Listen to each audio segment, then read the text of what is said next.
Shalom Jemaat GKBC Taman Kencana. Saya bersyukur kepada Tuhan karena Tuhan memberi kesempatan kepada saya untuk menyampaikan firman-Nya dan kita bisa bertemu sekali lagi.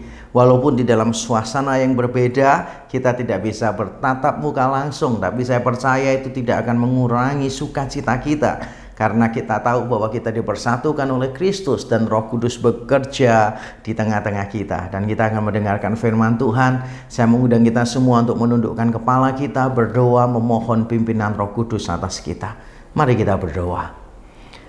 Bapa di surga, terima kasih Tuhan memberi kami kesempatan untuk mendengarkan firman-Mu. Kami berdoa kiranya Tuhan hadir di tengah-tengah kami dan menolong kami ya Tuhan.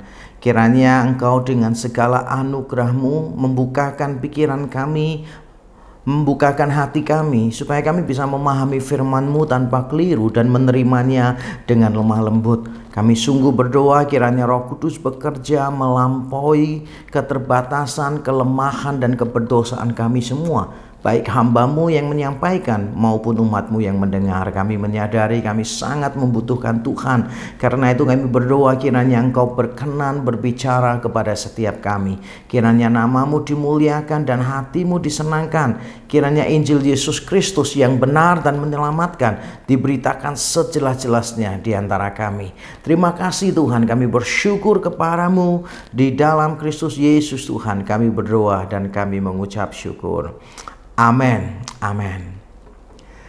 Nah Bapak Ibu Saudara sekalian, kita masih memasuki tema-tema seputar Alkitab. Dan tema yang harus saya bawakan hari ini adalah tentang ketidakbersalahan Alkitab. Atau di dalam istilah yang lebih teknis, orang menyebutnya dengan istilah inerrancy Alkitab. Terdiri dari kata in artinya negatif dan error kesalahan. Inerrancy bentuknya kata benda, ketidakbersalahan Alkitab.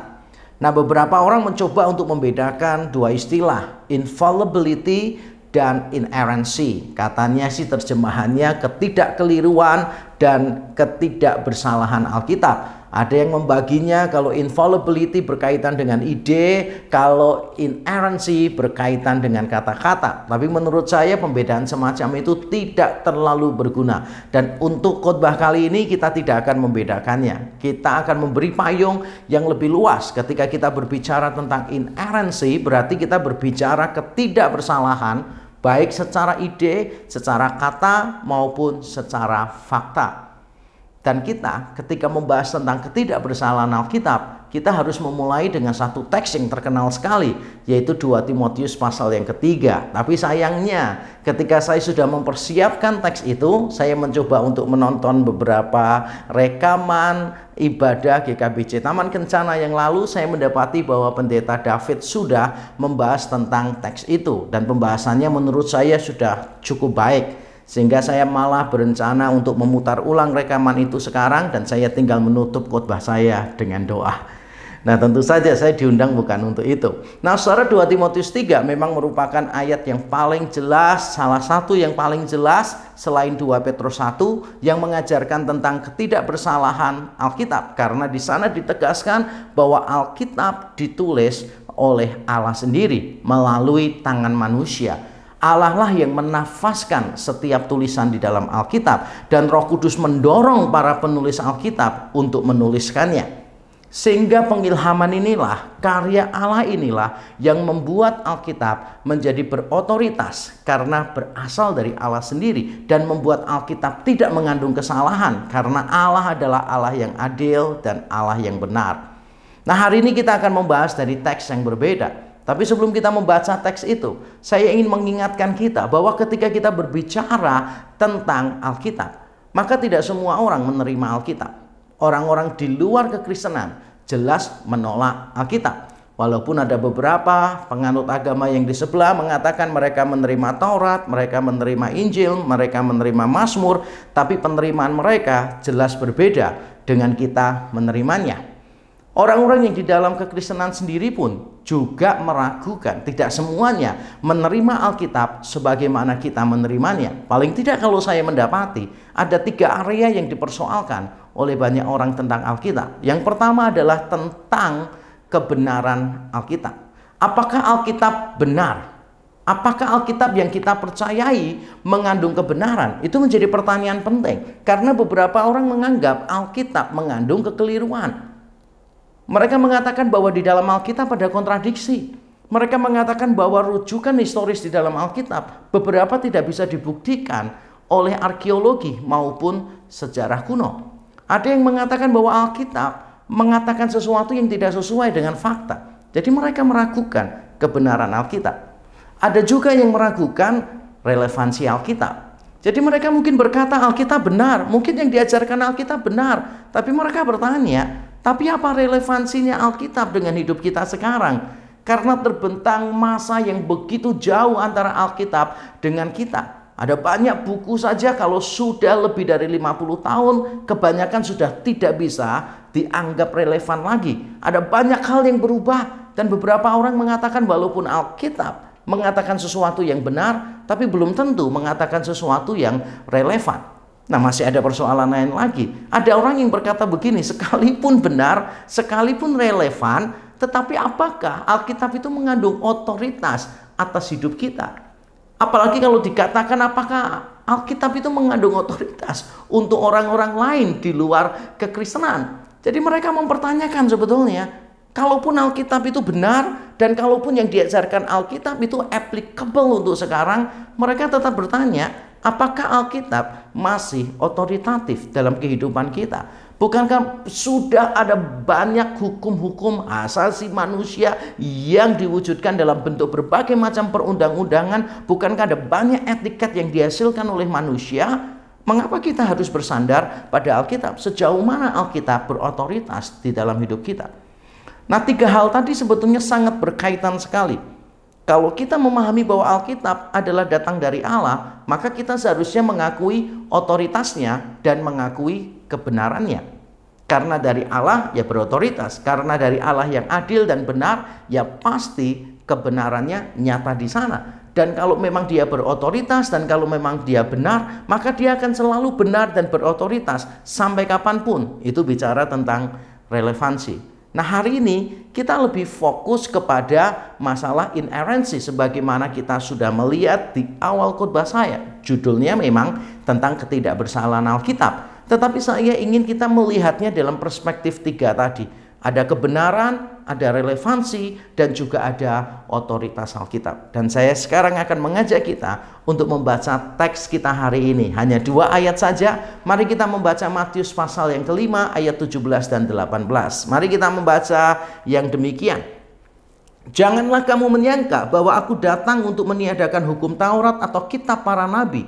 Aku datang bukan untuk meniadakannya, melainkan untuk menggenapinya. Karena aku berkata kepadamu, sesungguhnya selama belum lenyap langit dan bumi ini, satu iota atau satu titik pun tidak akan ditiadakan dari hukum Taurat sebelum semuanya terjadi. Amin. Saudara, di dalam ayat ini ada sebuah ungkapan yang berbentuk negatif. Yesus berkata, jangan kamu menyangka, atau kalau di dalam bahasa Yunaninya, jangan kamu berpikir. Dan ternyata bentuk kata Yunani yang ada di sana itu mirip dengan kata hukum yang nanti kita akan lihat diterjemahkannya Taurat. Jadi kata berpikir dengan kata hukum di dalam bahasa Yunaninya mirip, tapi itu tidak seberapa penting untuk khotbah saya. Saya memberitahu untuk menunjukkan bahwa saya dosen Yunani dan saya tahu sedikit tentang bahasa Yunani. Nah, saudara, di sana Yesus berkata begini, jangan kamu berpikir bahwa aku datang untuk meniadakan hukum Taurat dan para nabi. Aku datang bukan untuk meniadakannya, tetapi untuk menggenapinya. Nah, perhatikan. Yang pertama dia mengatakan, jangan kamu berpikir. Apakah ini sebuah antisipasi terhadap kesalahpahaman? Rasanya memang begitu. Sebagian besar penafsir menduga bahwa ini bukan sekadar gaya mengajar, tetapi ini merupakan sebuah antisipasi dari Yesus. Karena mungkin beberapa orang melihat Yesus ini berbeda dari orang-orang Farisi. Dan it's true, Sebetulnya kalau kita melihat khotbah di bukit, Matius pasal 5 sampai Matius pasal 7, begitu kita membaca akhir dari khotbah di bukit pasal 7, maka semua orang tercengang-cengang dengan pengajaran Yesus. Lalu dikatakan di Matius 7, karena dia mengajar berbeda dengan orang-orang Farisi dan ahli-ahli Taurat. Memang ada yang berbeda gitu dari cara Yesus mengajar. Sehingga mungkin orang menaruh harap tertentu kepada Yesus, atau mungkin orang memikirkan sesuatu dari Yesus. Nah, saya mencoba untuk membayangkan mengapa Yesus perlu mengantisipasi kesalahpahaman.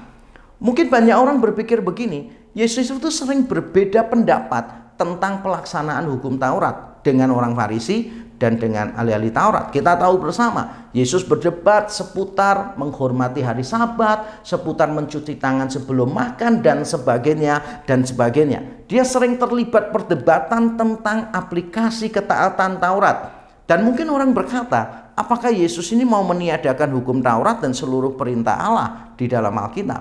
Makanya Yesus mengantisipasi itu. Tetapi juga ada kemungkinan lain yang sama-sama benar, yaitu mungkin karena Yesus mengajarkan tentang anugerah Allah, tentang kemurahan Allah, tentang dibenarkan bukan melalui ketaatan dan sebagainya. Konsep tentang anugerah ini mungkin di awal-awal membingungkan orang-orang Yahudi pengikut Yesus yang mula-mula, yang mungkin tertarik dengan ajarannya, tapi mereka sudah terbiasa dengan legalisme Farisi, legalisme Yahudi, bahwa kalau mau diperkenan oleh Allah, ya kita berusaha, we do something, supaya kita get something dari Allah. Tapi ajaran Yesus tampaknya bertolak belakang dengan semuanya itu, sehingga orang memikirkan, apakah Yesus datang untuk meniadakan Taurat dan kitab para nabi? Untuk mengantisipasi itu, Yesus menegaskan dengan ayat yang kita baca tadi. Nah, saudara, kalau kita membaca ayat tadi, maka kita akan tahu bahwa Yesus mengakui otoritas dari seluruh perjanjian lama. Kalau boleh saya meminjam istilah teologi supaya kita kelihatan keren begitu, tapi nanti setelah saya sebutkan dan saya terangkan, langsung dalam hitungan yang ketiga kita lupakan dan tidur lebih dalam ya. Saya akan memperkenalkan sebuah istilah teologi, yaitu verbal plenary inspiration. Apa yang dimaksud dengan verbal plenary inspiration? Verbal plenary inspiration itu berbicara tentang seluruh bagian Alkitab, plenary, dan setiap kata di dalamnya, verbal, diilhamkan oleh Allah atau dinafaskan oleh Allah. Verbal plenary inspiration merupakan keyakinan kelompok Injili, orang-orang Kristen yang merasa dirinya di dalam pihak Injili yang masih mempercayai Alkitab. Mereka menegaskan bahwa seluruh bagian Alkitab di dalam setiap kata-katanya adalah dinafaskan oleh Allah. Dan kita bisa melihat doktrin ini mendapatkan dukungan dari banyak ayat Alkitab, termasuk dari ayat yang kita baca tadi. Coba sekarang kita melihat misalnya konsep tentang plenary, tentang keseluruhannya. Saya bacakan di dalam ayat yang ke-17 tadi, Yesus mengatakan hukum Taurat atau kitab para nabi. Aku datang bukan untuk meniadakan hukum Taurat atau kitab para nabi. Nah, ungkapan ini, saudara, kalau kita melihat di dalam Alkitab, ungkapan Taurat dan kitab para nabi itu muncul berkali-kali di dalam Alkitab. Dan artinya sebetulnya adalah seluruh perjanjian lama, seluruh kitab suci pada zaman Yesus. Karena pada zaman Yesus kan perjanjian baru belum ditulis. Jadi ketika Yesus mengatakan kitab Taurat dan para nabi, maksudnya adalah seluruh perjanjian lama dari Kejadian sampai Maleaki. Kalau mengikuti urutan kita sekarang, atau kalau mengikuti kanon Ibrani, berarti dari Kejadian sampai 2 Tawarik, atau sampai akhir dari kitab Tawarik. Nah, saudara, manapun pengkanonan yang kita pakai, urutannya, jumlah kitabnya tetap sama. Dan Yesus memaksudkannya semua, seluruh perjanjian lama. Dari mana kita bisa tahu itu? Ya karena kalau kita melihat misalnya di dalam Lukas pasal 24, ingat peristiwa pada waktu 2 orang menuju ke Emmaus, berjumpa dengan Yesus, dan mereka tidak sadar bahwa itu Yesus. Alkitab mengatakan demikian, Yesus menjelaskan dari kitab Taurat dan kitab para nabi. Tapi di situ ada keterangannya, Yesus menjelaskan seluruh kitab suci, seluruh kitab suci, dari hukum Taurat sampai kitab para nabi. Dan kalau kita melihat di dalam kitab-kitab kuno Yahudi, misalnya salah satunya di dalam kitab-kitab Makabe, 4 Makabe misalnya, kita akan menemukan bahwa di sana juga dipakai istilah hukum Taurat dan kitab para nabi. Dikatakan juga pakai seluruh kitab suci, dan di dalamnya itu mencakup beberapa kutipan yang ada di dalam kitab Mazmur, yang notabene-nya itu tidak termasuk Taurat, tidak termasuk para nabi. Tapi itulah yang ada pada zaman dulu. Jadi kadangkala dipakai istilah hukum Taurat dan kitab para nabi untuk seluruh perjanjian lama.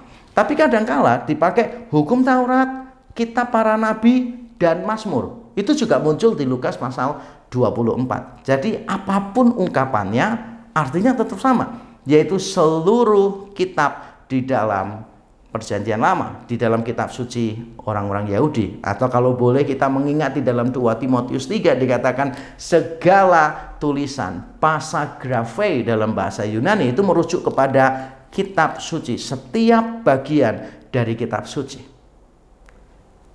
Ada ayat lagi yang bagus yang mengajarkan bukan cuma plenary tetapi juga mengajarkan tentang verbal. Di ayat yang sama, Matius 5 ayat yang ke-18. Sekarang kita melihat di sana dikatakan oleh Yesus begini, 1 iota atau 1 titik pun tidak akan ditiadakan. Kalau kita melihat kata iota, iota itu sebetulnya adalah huruf terkecil di dalam alfabet Yunani. Dan kata titik di situ kemungkinan merujuk kepada aksen atau bagian yang terkecil semacam tanda baca yang bisa mengubah arti. Nah, yang menarik ada beberapa penafsir berkata begini, dalam konteks Yesus kan sedang merujuk kepada perjanjian lama, kitab suci, dan perjanjian lama ditulis di dalam bahasa Ibrani. Nah, kalau memang ditulisnya dalam bahasa Ibrani, kemungkinan pada waktu Yesus mengajarkannya, Yesus bukan mengatakan iota karena itu bahasa Yunani, tapi Yesus mengatakan yod. Yod itu adalah huruf terkecil di dalam alfabet Ibrani, dan ada orang yang menghitung yod di dalam seluruh kitab suci itu jumlahnya 66.500. Jadi hampir 66.500, 400 sekian begitu. Tapi gampangannya lah kita mengingat 66.500 huruf yod di dalam seluruh perjanjian lama, dan Yesus mengatakan satu pun tidak boleh ditiadakan. Kalau Yesus mengucapkannya dalam bahasa Yunani karena dia juga bisa bahasa Yunani, tapi kemungkinan besar dia mengucapkannya dalam bahasa Aramik atau Ibrani sebagai bahasa ibu orang-orang Yahudi pada waktu itu. Tapi seandainya dia mengucapkannya dalam bahasa Yunani, maka kata yang dipakai adalah iota, huruf yang terkecil, dan kata titik di sana berarti aksen. Aksen yang mungkin kalau kita orang Tionghoa yang kita tahu betapa susahnya untuk membedakan aksen di dalam bahasa Mandarin kan gitu, kata kuda dan mamah misalnya begitu, itu mirip bunyinya, cuma beda aksennya. Dan di dalam bahasa Yunani juga sering begitu, aksennya berbeda maka artinya juga bisa berbeda. Intinya adalah begini, jangankan setiap kata, huruf yang paling kecil pun adalah diilhamkan oleh Allah, diinspirasikan oleh Allah, dan tidak boleh ditiadakan. Yesus sangat menghargai otoritas dari kitab suci. Nah, bayangkan saudara, seandainya kitab suci itu adalah tulisan manusia, untuk apa Yesus memberikan penegasan semacam itu? Dan kalau kita membandingkan bahwa aturan-aturan Farisi dan ahli Taurat itu sangat detail sekali, tapi Yesus tidak mengikuti aturan-aturan itu. Karena Yesus tahu, itu bukan aturan-aturan dari Allah. Itu hanya tradisi manusia yang sifatnya tidak otoritatif. Yang sifatnya cuma secara tradisi saja. Diturunkan dari satu generasi ke generasi yang berikutnya. Jadi walaupun penjelasan Taurat ala Farisi, ala ahli-ahli Taurat sangat detail, tetapi Yesus tidak menggubrisnya. Tapi untuk kitab suci, Yesus sangat memperhatikannya. Satu huruf pun, bahkan satu bagian yang terkecil dari huruf pun tidak akan ditiadakan. Dan itu menunjukkan bagaimana cara Yesus memahami seluruh bagian Alkitab. Dia memegang verbal plenary inspiration. Walaupun zaman itu istilah itu tidak ada, walaupun pada zaman itu konsep itu mungkin belum dirumuskan seperti sekarang, tetapi terlihat bahwa Yesus mengakui seluruh bagian kitab suci dan setiap kata, bahkan huruf di dalam kitab suci. Bagaimana bisa kita berpikir bahwa kitab suci mengandung kesalahan? Baik ide maupun kata-kata, baik fakta maupun arti. Bagaimana bisa? Karena Yesus menyatakan dengan tegas, tidak ada satu huruf, bahkan bagian terkecil dari huruf pun yang harus ditiadakan. Karena semuanya bersifat otoritatif. Nah, saya akan menerangkan sekarang mengapa konsep ini tentang otoritas Alkitab yang penuh dan setiap kata ini, mengapa kita harus pegang dengan teguh. Mengapa? Ada dua alasan nilai penting dari konsep ini yang kita bisa pelajari dari teks kita. Yaitu yang pertama, saudara, karena konsep ini diteguhkan oleh otoritas Kristus. Diteguhkan oleh otoritas Kristus. Tadi di ayat yang kita baca dikatakan demikian, aku berkata kepadamu, titik 2 bahasa Indonesia, sesungguhnya. Kalau dalam bahasa Yunani disebutnya amen lego humin, yang kalau saya terjemahkan, terjemahannya kurang lebih amen itu benar, sesungguhnya, truly. Lego berarti I say, aku berkata, humin, kepada kalian. Jadi kalau diterjemahkan kurang lebih begini, sesungguhnya aku berkata kepada kalian, truly I say to you. Dan ini merupakan ungkapan yang luar biasa, karena ini biasanya muncul dari mulut Yesus berkali-kali. Penulis kitab-kitab Injil mencatat Yesus sering mengucapkan kalimat ini. Bahkan di beberapa tempat amennya diulang-ulang. Amen, amen, lego humin, atau amen, amen, lego soi. Yesus sangat menekankan perkataannya, I say to you. Dan kita baru bisa memahami betapa otoritatif kalimat ini kalau kita bandingkan dengan para nabi. Para nabi ketika menyampaikan firman Tuhan, mereka mengatakan, beginilah firman Tuhan, thus says the Lord. Beginilah kata Tuhan. Atau para rasul, mereka biasanya kalau menyampaikan firman Tuhan, mereka mengatakan begini, sebagaimana tertulis. Tetapi Yesus mengatakan, aku berkata kepadamu. Para rasul mengatakan, aku menerima dari Tuhan. Tapi Yesus berkata, aku berkata kepadamu. Jadi Yesus menunjukkan siapa dia. Yaitu dia adalah pribadi yang berotoritas. Dan pribadi yang berotoritas ini, saudara, meneguhkan otoritas kitab suci. Atau dalam bahasa yang mungkin lebih akrab, lebih sederhana bagi kita adalah begini. Sang firman yang berotoritas meneguhkan otoritas firman yang tertulis. Sang firman yaitu Yesus Kristus yang berotoritas meneguhkan otoritas firman yang tertulis. Kalau memang Alkitab itu mengandung kesalahan, mengandung kekeliruan, akankah Yesus meneguhkannya sedemikian rupa? Akankah dia mempertaruhkan wibawanya, otoritasnya untuk mendukung tulisan-tulisan yang mungkin mengandung kesalahan? Very unlikely. Bukan cuma diteguhkan oleh otoritas Kristus, tetapi juga kebenaran ini digenapi oleh kedatangan Kristus. Tadi kita sudah membaca ayatnya dikatakan demikian, aku datang bukan untuk meniadakan, tapi untuk menggenapi.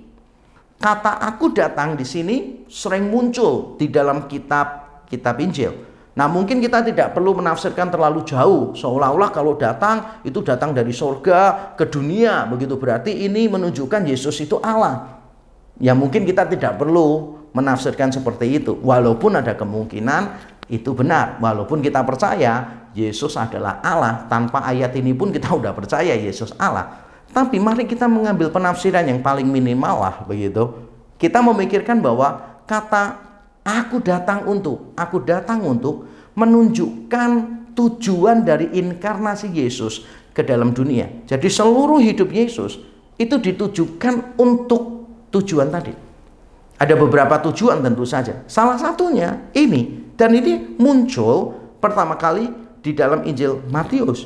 Aku datang bukan untuk meniadakan, aku datang untuk menggenapi kitab Taurat dan para nabi. Perhatikan ya, bukan cuma menggenapi Taurat, tapi menggenapi kitab Taurat dan para nabi. Dan ini menarik sekali menurut saya. Karena Yesus mengatakan begini, aku datang bukan untuk meniadakan, atau dalam terjemahan yang lebih hurufiah, menghancurkan. Jadi kalau pikiran kita itu kayak bangunan, itu dihancurkan, diluluh lantakkan. Kata yang sama juga muncul di dalam Injil Matius untuk bait Allah yang dihancurkan, Matius pasal 24. Jadi Yesus datang bukan untuk menghancurkan kitab Taurat dan kitab para nabi, tetapi untuk menggenapinya. Perhatikan ya, menggenapinya, bukan sekadar melakukannya. Bukan sekadar melakukannya, tetapi menggenapinya. Kalau Yesus cuma sekadar melakukannya, berarti dia cuma memenuhi tuntutan kitab suci. That's it, that's all, titik. Tapi Yesus memakai kata yang berbeda, bukan melakukan. Walaupun dia datang pasti untuk melakukan, dia datang untuk menggenapi. Apa artinya menggenapi di sini?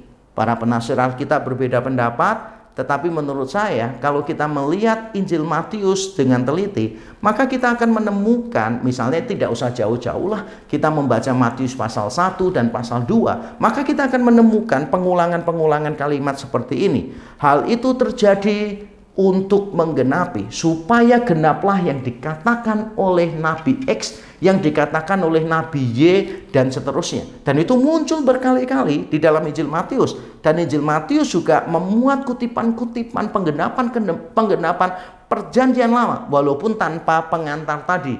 Hal itu terjadi supaya genaplah. Memang tidak selalu muncul, tapi itu muncul berkali-kali di dalam Injil Matius. Dengan kata lain, saudara, karena Injil Matius sangat menekankan Yesus sebagai penggenapan dari seluruh perjanjian lama, dan karena Matius 5 ayat 17 yang kita baca tadi berbicara tentang Yesus menggenapi bukan cuma Taurat, tetapi juga kitab para nabi, dan kita sudah tahu hukum Taurat dan kitab para nabi artinya apa?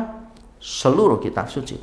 Maka tampaknya kita harus memahami bahwa menggenapi di sini bukan hanya melakukan, tetapi Yesus benar-benar membawa semua ini pada tujuannya, yaitu Yesus Kristus sendiri. Jadi semuanya ini ada untuk menunjukkan siapa Yesus sebenarnya. Dan Yesus ada untuk menggenapi semua yang ada di dalam kitab suci. Dan dia datang untuk tujuan itu. Coba saudara pikirkan sebentar. Orang dari dia lahir sampai dia mati hanya untuk tujuan itu misalnya. Berarti kita tahu tujuan itu harus benar-benar penting. Kalau tidak penting, untuk apa? Dia lahir, ada, eksis hanya untuk hal itu. Nah, di sini kita bisa melihat bahwa Yesus datang itu untuk menggenapi kitab Taurat dan kitab para nabi. Dan kita tahu itu berarti seluruh kitab suci, dan kita tahu juga setiap kata di dalamnya digenapi oleh Yesus. Berarti dari semua yang saya terangkan ini, kita tahu setiap kata di dalam seluruh bagian Alkitab berotoritas sehingga tidak mungkin mengandung kesalahan. Tapi bagaimana seandainya kita menemukan hal-hal yang kurang pas di dalam Alkitab? Ketika kita membaca Alkitab mungkin kita mendapatkan kesan ada kontradiksi. Mungkin kita mendapatkan kesan, oh ini kok kurang akurat dan sebagainya. Bagaimana kita menyikapinya? Nah, saya tidak punya waktu untuk menjelaskan ini. Biasanya saya menyampaikan dalam bentuk seminar selama 3 jam, tapi saya tidak akan menganiaya dan menyiksa saudara hari ini. Saya akan memberikan tips saja secara cepat. Ada 4 poin yang saudara harus perhatikan kalau saudara mendapati ada kesan, kesalahan, kekeliruan, atau kontradiksi di dalam Alkitab. Saudara perlu memperhatikan 4 hal. Yang pertama adalah naskah asli Alkitab, autografa. Kedua, maksud dari teks.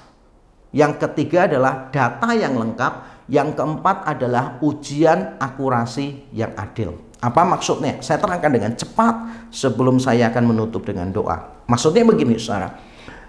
Kita ini meyakini Alkitab tidak mungkin bersalah. Itu bukan pada tingkat salinan, manuskrip kuno, terjemahan, tafsiran, atau khotbah. Semuanya ini bisa salah. Yang kita yakini tidak mungkin salah adalah naskah asli Alkitab. Jadi kita tidak mengklaim bahwa semua salinan pasti tidak salah, semua terjemahan pasti tidak salah. Kita jangan terlalu naif. Beberapa terjemahan kurang sempurna, beberapa salinan mengandung kesalahan. Yang kita yakini adalah naskah asli Alkitab tidak mengandung kesalahan. Dan kita juga harus menegaskan, pada waktu kita menafsirkan harus sesuai dengan maksud teksnya. Jangan sampai teksnya memaksudkan ini, kita nafsirkannya berbeda. Misalnya begini, ketika Alkitab menafsirkan sesuatu atau ketika Alkitab menyatakan sesuatu bukan secara hurufiah, ya kita jangan menafsirkannya secara hurufiah. Ketika Alkitab mengungkapkannya dalam bahasa-bahasa sehari-hari, ya jangan kita menafsirkannya dalam bahasa yang ilmiah. Sebagai contoh, misalnya, ujung bumi, jangan sampai kita mikirkan, wah berarti Alkitab keliru. Bumi kan bulat, mana ada ujungnya. Matahari terbit dari timur misalnya, wah berarti Alkitab salah. Harusnya kan bumi yang memutari matahari, heliosentris. Nah menurut saya tuduhan-tuduhan semacam ini adalah tuduhan yang konyol. Karena sampai sekarang pun kita sudah tahu bumi bulat dan kita sudah tahu bumi mengelilingi matahari, toh kita juga tetap kok pakai ungkapan-ungkapan itu. Misalnya salah satu lagu karangan Guru Soekarno Putra gitu, walau ke ujung dunia pasti akan ku cari. Ujung dunia, apa dia nggak tahu dunia ini bulat? Tahulah, tapi kan itu namanya ungkapan sehari-hari. Atau mungkin kita berkata begini, matahari terbit dari mana? Dari timur. Padahal kan kita tahu matahari nggak pernah terbit kan? Tapi tetap kita pakai. Jadi kita harus melihat maksud teksnya seperti apa. Dan jangan lupa juga ketika kita menghadapi kesulitan, kita harus menunggu sampai data lengkap. Kadangkala beberapa bagian Alkitab itu dipersoalkan. Ini secara historis kok nggak ada ya penemuan arkeologi yang mendukung? Nggak ada. Arkeolog menemukan nama tempat itu. Ternyata setelah ditunggu beberapa dekade, arkeologi membukakan lebih banyak informasi tentang tempat dan tokoh yang disebutkan di dalam Alkitab. Bahkan beberapa tulisan kuno di luar Alkitab mencatat kok hal-hal yang dicatat oleh Alkitab. Kita tunggu saja bersabar dengan data historis, data arkeologis yang mungkin ke depan akan semakin banyak disingkapkan. Dan kita juga harus berhati-hati. Ujian akurasinya harus adil dong. Alkitab itu kan ditulis di dalam konteks tertentu, kultur tertentu, budaya kuno. Jangan minta akurasinya sesuai dengan budaya modern. Itu namanya anakronisme. Menggunakan prinsip yang modern untuk diaplikasikan ke tulisan yang lebih kuno. Saya ngambil satu contoh misalnya begini. Kalau di dalam Alkitab biasanya itu kan ada pembulatan-pembulatan. Dan pembulatan-pembulatan di dalam Alkitab itu jangkauannya lebih luas daripada kita sekarang. Karena kita sudah mengenal desimal, kita sudah mengenal macam-macam. Tapi budaya kuno dulu belum mengenal penghitungan sampai desimal-desimal, koma berapa. Jadi mereka memahaminya secara lebih luas jangkauan pembulatannya. Jadi wajar kalau di dalam Alkitab dikatakan 70, 75, bagi mereka wajar. Atau masalah jam misalnya. Jangan sampai kita nuntut akurasinya jam 1 lebih 5, jam 1 lebih 10. Zaman dulu kan belum ada arloji, belum ada jam dinding. Orang belum tahu satu hari 24 jam dan dibagi menit-menit begitu. Zaman dulu pakai jam matahari, mengandalkan bayangan. Sehingga akurasi dari model waktu semacam ini, akurasinya itu bisa 3 jam. Ketika orang mengatakan jam 6, itu ada kemungkinan jam 3, ada kemungkinan jam 9. Terserah, karena tergantung pada bayangan mataharinya. Jadi jangan sampai kita menuntut akurasi di dalam kitab Alkitab yang kuno ini seperti kita memahaminya zaman sekarang. Nah, kalau kita memperhatikan 4 hal ini, maka saya yakin kita akan menemukan Alkitab selalu benar. Ketika dia bicara tentang iman, bicara tentang moral, bicara tentang sejarah, tentang pengetahuan. Jadi apapun yang dimaksudkan di dalam teks yang merujuk kepada sebuah fakta, maka fakta itu tidak mungkin keliru. Dan karena Alkitab tidak mungkin keliru, berasal dari Tuhan, maka Alkitab mengikat saya dan mengikat saudara. Ini adalah sumber otoritas kita di dalam segala sesuatu. Mari kita mencintai Alkitab, membacanya dengan rutin, dengan rajin, menafsirkannya dengan benar, dan menaatinya dengan setia. Karena Alkitab diberikan kepada kita bukan untuk memenuhi rasa ingin tahu kita, tetapi menolong saya dan saudara untuk menghidupi keselamatan, sehingga hidup kita semakin mengerti Yesus Kristus, Injil Yesus Kristus, kematian dan kebangkitannya sebagai pusat tujuan dari seluruh kitab suci. Dengan semakin membaca Alkitab, kita akan semakin mengenal penebusan Kristus yang sempurna di atas kayu salib dan kemenangannya yang total atas maut, upah dosa bagi kita semuanya. Dan kita akan dituntun untuk menghidupi keselamatan kita, memberi hidup yang memuliakan Tuhan. Kiranya kita semua ditolong Roh Kudus untuk mencintai firman, membacanya, menafsirkannya, dan melakukannya dengan benar. Mari kita tunduk kepala, kita berdoa. Bapa di surga, terima kasih firman-Mu sudah disampaikan. Kami berdoa kiranya Roh Kudus terus mengingatkan kami tentang firman-Mu ini ya Tuhan, dan menggerakkan kami supaya kami benar-benar mencintai Alkitab, membacanya dengan rutin, menafsirkannya dengan hati-hati, dan melakukannya dengan setia. Kami bersyukur Tuhan, Engkau mengenal kelemahan, keterbatasan, dan keberdosaan kami. Karena itu Engkau memberikan firman-Mu kepada kami untuk menuntun, menegur, mengarahkan, menghibur, dan menguatkan kami.